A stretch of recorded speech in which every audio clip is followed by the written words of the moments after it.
วัสดีค่ะยินดีต้อนรับเข้าสู่พอดแคสต์หญิงออมค่ะค่ะสวัสดีค่ะออมปุญญวีนะคะก็อายุ30แล้วนะคะจบการศึกษาโรงเรียน Prince Royal วิทยาลัยจังหวัดเชียงใหม่ค่ะถ้าเป็นมหาวิทยาลัยก็มหาวิทยาลัยธรรมศาสตร์รังสิตคณะวิทยาศาสตร์และเทคโนโลยีสาขาวิทยาการประกันภัยค่ะตอนนี้ก็มาเป็นนักแสดงภายใต้สังกัด FRT Entertainment นะคะถ้าก่อนหน้านี้ก็เคยเป็นไอดอลวง BNK48 แล้วก็ CGM48 รุ่นที่1ค่ะค่ะหญิงอนาดานะคะ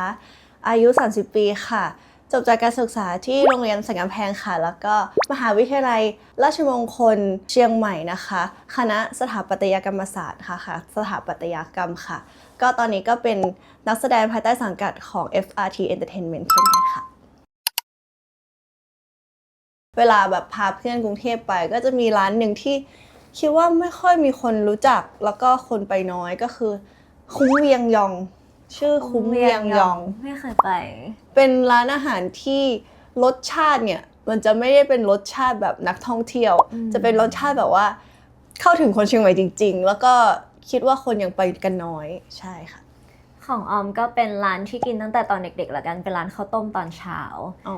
ก็จริงๆเป็นร้านดังเหมือนกันชื่อว่าข้าวต้มปฐมใช่ค่ะก็จะมีแบบเมนูเด็ดก็คือจับฉ่ายอร่อยมากชอบกินมากยังไงก็ถ้าแวะไปเชียงใหม่ลองไปทานดูนะคะเอาจริงๆก่อนที่จะมาเจอกันก็แอบไปส่อง IG มาก่อนว่าแบบได้เล่นกับคนไหนอะไรเงี้ยรูปมาเทียบกันก่อนว่ามันพอจะเป็นไปได้ไหมอะไรเงี้ยค่ะแล้วก็พอมาได้มาเจอตัวจริงก็รู้สึกว่าตัวจริงเขาน่ารักมากๆแล้วก็แบบว่าครั้งแรกที่เราแบบเข้าซีนด้วยกันเนาะก็รู้สึกว่าเคมีของเรามันโอเคมากๆค่ะของออมก็ก่อนอันนี้ก็คือแคสเจอหลายคนมากจริงๆทุกคนน่ารักหมดเลยแต่ว่าเขาอะเป็นเดสตินีมากเลยนะคือเขามาเป็นคนสุดท้าย ของการแคสทั้งหมดตลอดหลายเดือนที่ผ่านมาเขาปิดจบเลยคือเรารู้สึกว่าเราเจอเขาครั้งแรกแล้วเราก็เหมือนถูกชะตามากๆแล้วพอแบบมาเล่นด้วยกันแล้วแบบอ่านบทนิดเดียวแล้วเล่นได้เลยอะไรเงี้ยก็เลยรู้สึกว่าเนี่ยแหละต้องเป็นเขาก็เลยเลือกเขาค่ะใช่สลับกันใช่แบบก็จะนัดกันก่อนว่าถามวันกันก่อนว่าว่างช่วงนี้หรือเปล่าถ้าวันที่เราว่างตรงกันแล้วก็ไปทำนู่นทำนี่กันไหมใช่หาอะไรทำด้วยกันส่วนมากก็จะเป็นถ่ายรูปไปกินคาเฟ่ส่วนมากก็เป็นคาเฟ่แล้วก็ถ่ายรูปเล่นไปไหว้พระใช่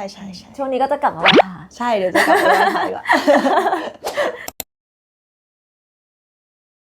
จริงๆเป็นเชียร์ลีดเดอร์ตั้งแต่เด็กเพราะว่าตั้งแต่กีฬาสีที่โรงเรียนอะเวลามีกิจกรรมแบบต้องเป็นนักกีฬาอะไรเงี้ยตัวเราอะจะไม่ค่อยโดนชูตให้ไปแข่งกีฬาเพราะว่าเหมือนตัวเล็กก็แรงน้อยวิ่งก็ไม่ทันคนอื่นเขาคุณครูก็เลยชอบจับไปเป็นเชียร์ลีดเดอร์โดยที่เราทั้งสมัครใจและไม่สมัครใจอะไรเงี้ยแต่ก็ช่วยงานโรงเรียนไปแล้วก็เลยชอบแล้วพอแบบมามหาลัยก็แบบว่าได้มีโอกาสเป็นผู้นำเชียร์ของคณะด้วยอะไรเงี้ยค่ะแล้วจริงๆเราต้องเท้าความเหมือนไม่ได้เป็นผู้นำเชียร์มหาลัยแต่ว่าเคยได้รางวัล Fast Tag ของเฟชชี่เกมของมหาลัยเพื่อที่จะไปเป็นผู้นำเชียร์ของมหาลัยอีกทีก็คือต้องไปคัดเลือกอีกทีซึ่งเราแบบอาจจะไม่ได้ไปร่วมกิจกรรมตรงนั้นเพราะว่าแบบมาเป็นไอดอลด้วยมาเป็น BNK ค่ะใช่ต้องบอกว่าตอนแรกเข้ามาเป็น BNK48 รุ่นที่2ก่อนแล้วก็เป็นพี่ใหญ่คนโตของรุ่น2ก็คืออายุเยอะสุดเลยถ้าอายุน้อยสุดในรุ่น2คือนิกกี้ซึ่งนิกกี้ก็เป็นหนึ่งในนักแสดงใน FRT เหมือนกันเหมือนผู้บริหารเขาน่าจะเห็นแบบศักยภาพของเราเวลาเราอยู่กับน้องๆแล้วเราแบบนำน้องๆแบบไปซ้อมหรือว่าแบบช่วยดูความเป็นระเบียบเรียบร้อยอะไรอย่างเงี้ยค่ะก็เลยเหมือนเห็นแววแล้วก็เป็นคนเชียงใหม่ด้วยเพราะว่า CGM48 ก็เป็นวงที่อยู่เชียงใหม่ก็เลยอยากให้เราแบบไปดูแลน้องๆก็เลยแบบได้ไปเป็นกัปตันตอนแรกรู้สึกตกใจแล้วก็ไม่คิดว่าตัวเองจะทำได้เพราะว่าไม่เคยแบบเป็นกัปตันมาก่อนอะไรเงี้ยแล้วก็ลองเป็นในแบบที่ตัวเองเป็นละกันก็เลยสบายใจแล้วก็ได้พบกับน้องๆแบบน่ารักมากทุกคนเลยค่ะใช่ก็ผ่านมาได้ค่ะต้องบอกว่าตอนที่อยู่ในวงก็ได้มีโอกาสเป็นเล่นละครเล่นซีรีส์ด้วยเพราะว่าแบบ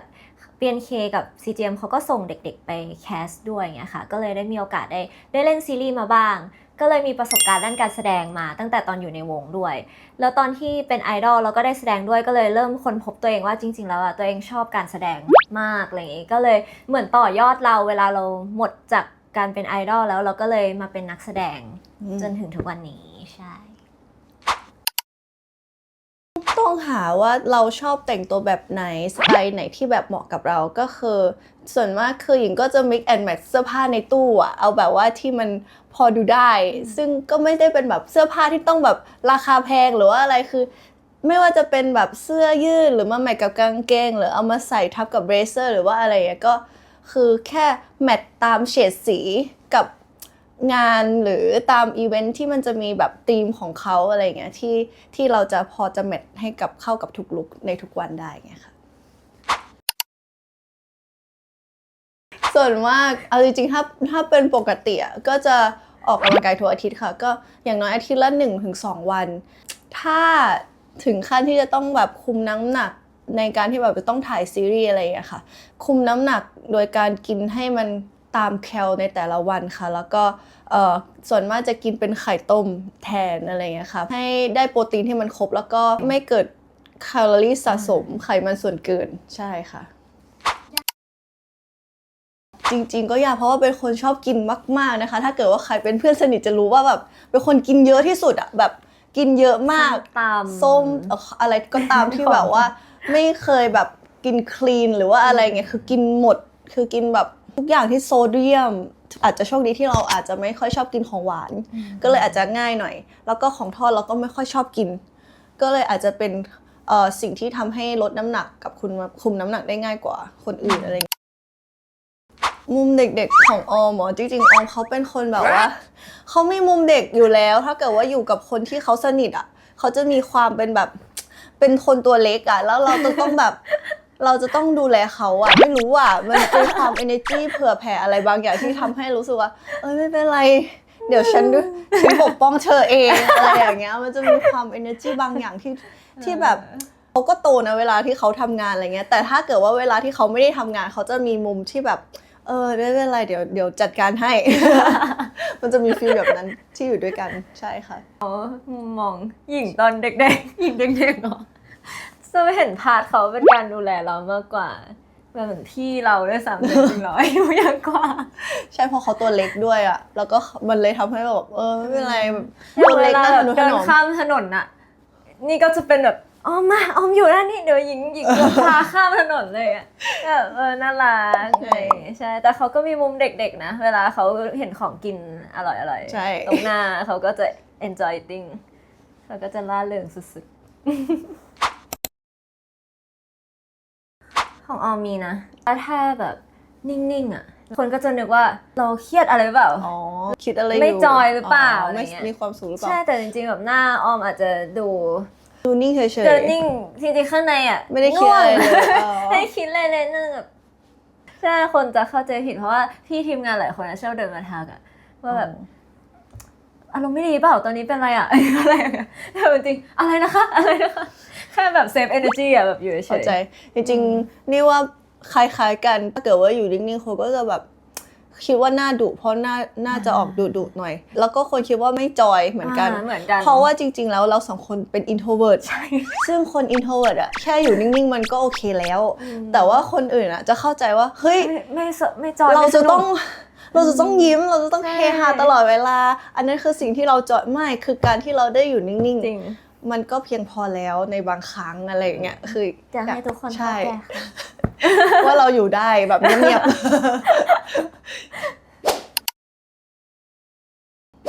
ตอนเป็นเมนไหมคะคือแบบอารมณ์มันแปรปรวนมากๆเลยแบบคือปกติก็ไม่ค่อยอะไรแต่ว่าคือแค่แบบเข้ามาช้าเข้าไปส่งผิดตึกเนี่ยทำไมต้องคือเซนซิทีฟซึ่งปกติจะเป็นคนแบบเซนซิทีฟอยู่แล้วแบบแค่แบบดูซีรีส์ดูหนังหรือว่าฟังอะไรที่มันแบบกระทบจิตใจนิดเดียวมันก็จะไปแล้วอย่างเงี้ยแบบเป็นคนน้ำตาออกง่ายแต่ว่าถ้ายิ่งเป็นประจำเดือนมันจะคูณเข้าไปอีกอะไรอย่างเงี้ยค่ะก็เลยรู้สึกว่าตอนที่เป็นประจำเดือนจะเป็นช่วงที่เซนซิทีฟมากๆแล้วก็น้ำตาออกง่ายที่สุด จริงๆก็คล้ายๆกันนะถ้านึกดูแล้วแบบร้องไห้ล่าสุดเมื่อไหร่ยังจำไม่ได้เป็นคนไม่ค่อยร้องไห้อะเป็นคนร้องไห้ยากแต่ก็มันก็จะมีช่วงน้อยๆบ้างในแต่ละเดือนอะไรอย่าง หรื เงี้ อย แบบแค่บางวันที่เรารู้สึกว่านอนไม่พอแล้วก็วันนี้ทำงานหนักอะไรเงี้ยก็อาจจะเป็นแบบมันจะมีช่วงที่ after work อะมันจะดาวๆแล้วก็รู้สึกว่าอยากร้องไห้อะไรเงี้ยอยากทำหลายอย่างเลยจริงๆตอนแรกที่ก่อนจะมาเป็นนักแสดงก็ทำงานเกี่ยวกับสถาปนิกมาก่อนแต่ก็รู้สึกว่ามันก็ยังไม่ใช่ทางของเราด้วยความที่สถาปนิกมันก็ทำงานหนักมากๆอะไรเงี้ยแล้วก็พักผ่อนน้อยซึ่งเราชอบในการนอนแต่จะบอกว่านักแสดงนอนได้เยอะกว่าก็ไม่ใช่ ช่วงที่ทำงานหนักก็ทำงานหนักมากๆเหมือนกันแต่ว่ายังรู้สึกว่าชีวิตได้มีฟรีดอมมากกว่าทำงานแบบประจำอะไรเงี้ยค่ะซึ่งถ้าเกิดว่าไม่ได้ทำงานในสายงานนี้ก็อาจจะไปเป็นแบบอาร์ติสต์วาดรูปหรือเป็นครูสอนศิลปะหรือว่าเป็นอะไรอย่างนั้นรับจ็อบพิเศษเทอมที่ไม่ใช่ครูสอนศิลปะแบบสอนประจำ สอนตามอารมณ์แบบหมายถึงว่าก็แบบวันละชั่วโมงหรือว่าจะเป็นแบบper weekหรือว่าอะไรอย่างเงี้ยแต่ว่าจะไม่ใช่แบบทุกๆวันคือชอบงานที่มันมีเวลาให้กับตัวเองด้วยอะไรอย่างเงี้ยไม่ใช่งานที่เป็นรูทีนใช่ไม่ชอบงานรูทีนถ้าของออมก็คงจบจากที่เรียนมาก็คงทำตามสายงานที่เรียนมาเพราะว่าตอนนั้นก็จบเกียรตินิยมระดับหนึ่งก็แบบว่าคณิตศาสตร์ประกันภัยก็คงจะแบบทำตามสายที่เรียนมาเพราะว่าเพื่อนๆตอนนี้ก็ยังคงทำงานเดินตามอยู่ตามสายนั้นอะไรเงี้ยแต่ก็จริงๆถ้าในใจจริงๆก็อาจจะไม่ได้อยากทำอะไรที่เป็นรูทีนเหมือนกันที่แบบต้องตื่นแล้วมาเข้างานตอนนี้เลิกงานเท่านี้อะไรเงี้ยยังนึกภาพตัวเองแบบนั้นไม่ออกก็เลยมีความฝันอีกอันนึงที่เคยคิดว่าอยากจะเปิดร้านขายดอกไม้เพราะว่าแบบเป็นคนชอบดอกไม้มากดอกกุหลาบชอบมากก็เลยแบบว่าอยากมีร้านขายดอกไม้เป็นของตัวเองจัดดอกไม้ทำเวิร์กช็อปแบบเล็กๆน่ารักแล้วก็อาจจะอยากทำแบบเป็นอาร์ตเทอราปีเรามาจอยกันไหมคะโอเคค่ะมาคุณก็เป็นจัดดอกไม้เข้าคอร์สดอกไม้ไปส่วนนี้จะเป็นศิลปะกับดอกไม้เข้าคอร์สวาดรูปไปโอเค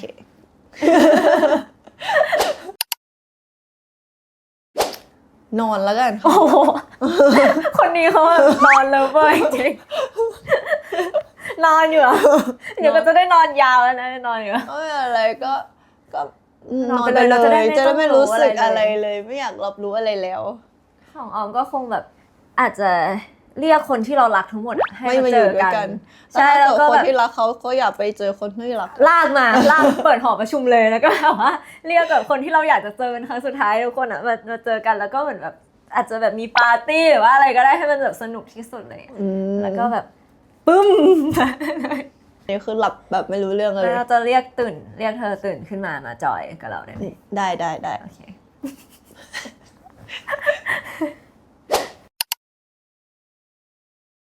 เป็นอะไรที่ดีคือจริงๆก็ต้องบอกก่อนว่าก็มีพื้นฐานในเรื่องของแฟนคลับที่มาจาก GL อยู่แล้วอะไรอย่างเงี้ยค่ะซึ่งเขาก็มีความแบบอยากติดตามอยากรู้ว่าจริงๆแล้วเราจะไปลงเอยกับใครคู่ของเราจะเป็นใครจะเป็นยังไงผลงานจะเป็นยังไงซึ่งระหว่างที่เราอยู่ด้วยกันน่ะก็รู้สึกว่าเราสองคนก็คือด้วยความที่อายุใกล้กันเชียงใหม่เหมือนกันกินอะไรคล้ายๆกันใช่แล้วก็เราเป็นคนชิลๆมากๆก็คือแบบอะไรก็ได้อะไรอย่างเงี้ยแบบทำให้รู้สึกว่าอยู่ด้วยกันแล้วมันสบายใจแล้วก็รู้สึกว่าไม่ต้องอะไรมากแล้วก็อยู่ด้วยกันได้ไปเรื่อยๆอย่างเงี้ยค่ะของออมก็การที่แบบเราจะหาพาร์ทเนอร์ที่มาเล่นด้วยกันไม่ใช่แค่เรื่องเดียวจบแต่มันเหมือนแบบเราต้องแบบสนิทกันเรียนรู้กันหลายอย่างมากอันนี้คือเรายังไม่ได้ถ่ายเลยนะยังไม่ได้เริ่มอะไรเลยเกี่ยวกับโปรเจกต์ของเราแต่ว่า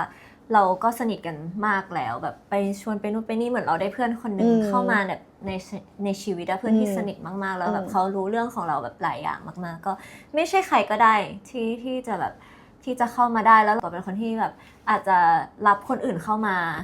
ในชีวิตอะไม่ง่ายเพราะว่าอาจจะเป็น introvert ด้วยแบบไม่กล้าพูดคุยไม่กล้าอะไรแต่แบบเหมือน พอเราเจอเขาเราก็รู้สึกว่าเรามีอะไรหลายอย่างที่แบบคล้ายกันมากๆแม้ว่าแบบไลฟ์สไตล์บางอย่างอาจจะไม่เหมือนกันแต่ว่าจริงๆนิสัยของเรามันคล้ายกันมากก็เลยรู้สึกว่ามันไปด้วยกันได้ก็เลยคิดว่าถ้ามีงานที่เราต้องร่วมงานจริงๆเราน่าจะจับมือแบบทำด้วยกันได้ใช่ค่ะ ค่ะก็ฝากติดตาม By My Boss ด้วยนะคะของพวกเรา2คนนะคะแล้วก็ผลงานทั้งอีเวนต์ทั้งถ่ายงานต่างๆนะคะของพวกเรา2คนใน IG ของหญิงแล้วก็ของออมเลยค่ะค่ะก็ฝาก By My Boss เช่นเดียวกันค่ะก็เป็นโปรเจกต์ที่พวกเรา2คนตั้งใจมากๆอยากจะทำมันให้ดีจริงๆนะคะแล้วก็ฝากติดตามงานของพวกเราในอนาคตด้วยนะคะตามช่องทางโซเชียลของพวกเราแต่ละคนก็หญิงอนัดดาออมปุญญวีค่ะใช่ค่ะเป็นพอดแคสต์ครั้งแรกนะใช่รู้สึกเก่งอยู่เลยตอนนี้เก่งอยู่ยังแบบว่ายังไม่ชินปกติจะเอาจริงๆถ้าเราไม่มีกล้องไม่มีกล้องมันจะชิลกว่านี้ถ้าเกิดว่ามีครั้งต่อไปคิดว่าจะน่าจะเมาส์มอยมากขึ้นเมาส์มอยกว่านี้มากขึ้นทุกคนอยากรับรู้เรื่องอะไรก็สามารถคอมเมนต์มาได้ว่าแบบอยากเห็นหญิงออมไปทำอะไรด้วยกันอีกก็สามารถคอมเมนต์มาได้ค่ะหรืออยากให้พวกเราคุยพอดแคสต์เรื่องอะไรก็สามารถคอมเมนต์เข้ามาได้ค่ะได้เลยไว้เจอกันอีกนะคะค่ะบ๊ายบาย